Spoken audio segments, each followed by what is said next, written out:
एक गांव में दो भड़वे भाई अपने अपने परिवार के साथ रहते थे। एक भाई अमीर तो दूसरा गरीब था। होली आई, सारे गांव में खुशियां मनाई जा रही थी, परंतु छोटे भाई के पास न दारू था न तो चखना। वो बड़े भाई के पास थोड़ी दारू मांगने गया।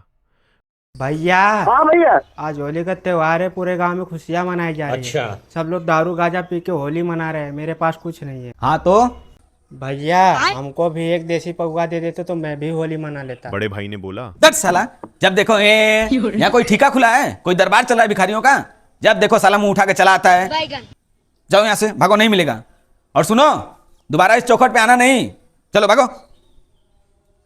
बड़े भाई ने उसे दुत्कार के वापस भेज दिया। बेचारा उदास लौट रहा था कि रास्ते में उसे एक पागल बुढ़ा मिला। उसके पास एक हक के पानी छूने वाला लोटा था। उसने पूछा, अरे क्या हुआ भड़वे साले, इतना उदास क्यों है? होली में तो कहीं दारू गांजा पीकर नाली में पड़े रहना चाहिए। काहे की होली ताऊ, मेरे भाई ने भी मुझे दारू देने से मना कर दिया है। मेरा हाथ पैर कांप रहा है और मैं कुछ नहीं कर पा रहा हूँ। अगर तुम मेरी मदद करो, इस लोटे के पानी से मेरी गांड धुल दो क्या? तो मैं तुम्हें वो चीज दूंगा जिससे तुम अमीर हो जाओगे। छोटा बूढ़े की गाड़ धूल के उसके पीछे पीछे उसके घर चला जाता है। बूढ़े ने छोटे को एक बासी रोटी दी और बोला, इसे लेकर जंगल में चले जाना, जहाँ एक जैसे 3 पेड़ दिखेंगे, पास में ही कुआं दिखेगा, और ध्यान से देखोगे तो कबाड़ घर दिखेगा। उसके अंदर जाओगे तो 3 पियक्कड़ रहते हैं। उन्हें ये बासी रोटी बहुत पसंद है, वो किसी भी कीमत पर इसे नहीं छोड़ेंगे। लेकिन तुम उनसे दारू चखना मत मांगना, उनसे मांगना कि तुम मुझे अपनी वो पत्थर की चक्की दे दो। छोटा भाई कबाड़ घर जा पहुंचा। उसके हाथ में बासी रोटी देखकर एक पियक्कड़ बोला, ये मुझे दे दे बड़वे, इसके बदले तू जो मांगेगा मैं तुझे वो दूंगा। फिर छोटा बोला, और मुझे अपनी गांड, मतलब वो मुझे अपना पत्थर की चक्की दे दो। चक्की लेके छोटा जैसे ही चलने लगा तभी पियक्कड़ बोला, इसे मामूली चक्की मत समझना, इसे घुमाने से जिसकी भी गांड, मेरा मतलब है जो मांगोगे इसमें से निकलेगा।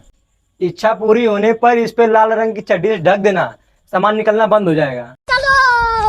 चक्की लेकर छोटा घर पहुंचता है। पत्नी और बच्चे भूखे थे। छोटा बोला, यहाँ एक कपड़ा बिछाओ।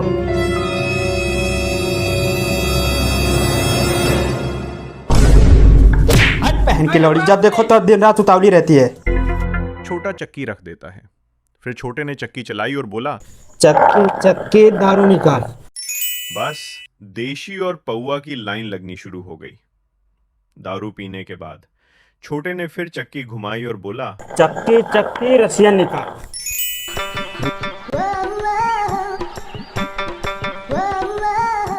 छोटा रशियन को एक कोपचे में ले जाकर खूब बजाता है।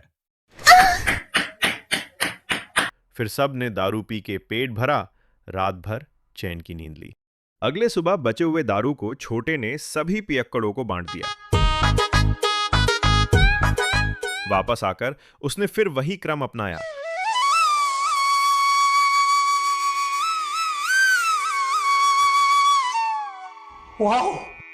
और इस बार ढेरों दारू, गांजा और भांग चक्की की मदद से निकाला और दिन भर नशे में रहने लगा।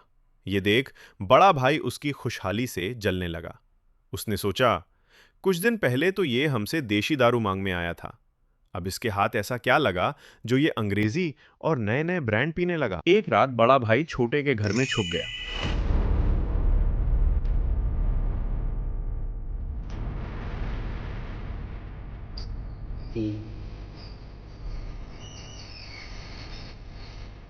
सारा भेद उसके आगे खुल गया।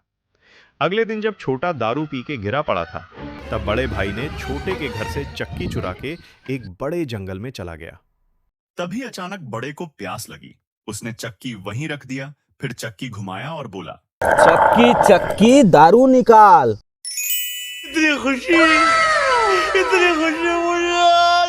दारू निकलना शुरू हो गया।